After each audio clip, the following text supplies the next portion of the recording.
Hello and welcome to This Week in Ames. I'm your host, Derek Chrysler. On today's show, we'll check in with the Ames Police Department.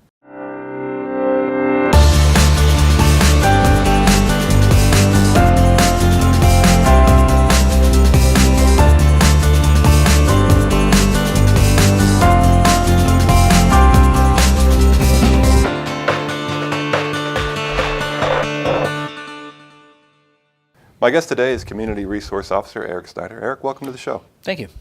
So Eric, the CRO does a lot for the community. Can you kind of talk about what you do for the police department and the community?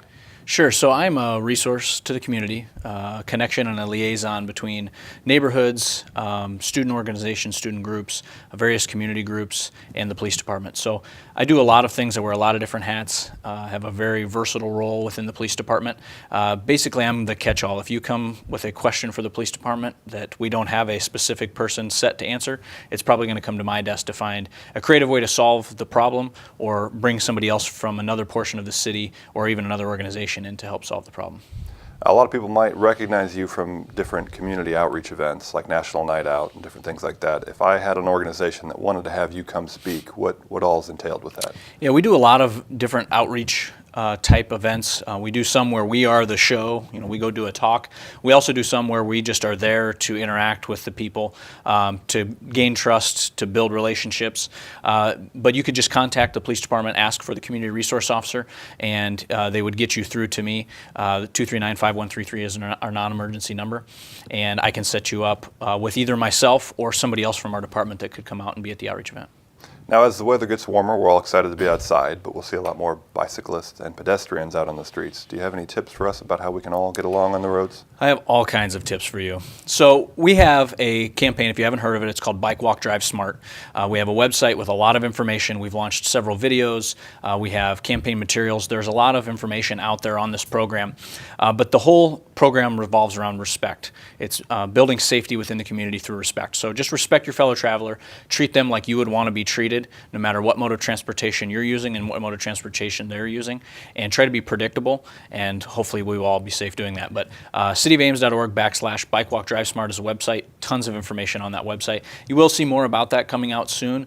We have an international residence specific webpage on the website that will be launching soon to give information that's more specific to international residents about how to get a driver's license, what some of the requirements are for insurance and driver's license, what to expect when getting stopped. Because a lot of people are here from a foreign land and they're not used to the customs, even from other states sometimes. They're not used to how we do things here, but especially from other countries. So we created a website that's actually written in a way that hopefully is easier to understand for somebody that has English as a second language and has information that's pertinent to them.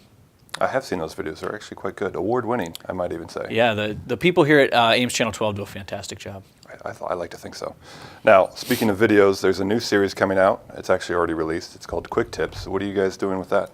So Quick Tips is designed for our fast-paced world to get information out in short little snippets. So the videos are approximately 30 seconds long. They have a timer up in the corner so you know exactly how much time you're invested for, and they're specific to one topic. So we put out information on one topic and hopefully get as much viewership as possible for that topic.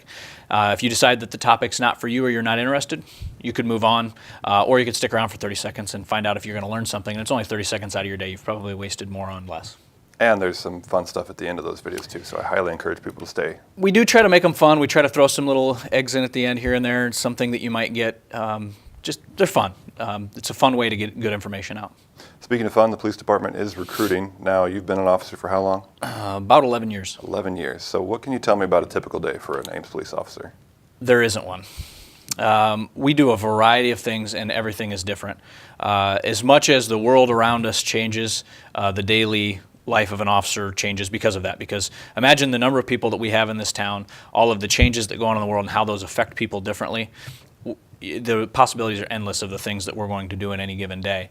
But everybody that starts out as a police officer starts as a patrol officer. So you're doing on-the-street community law enforcement, relationship building, traffic enforcement, responding to calls for service. A lot of them nuisance issues, some of them higher priority crime issues. A lot of different things to do. But then beyond that, there are other things within the police department that you can do, special assignments.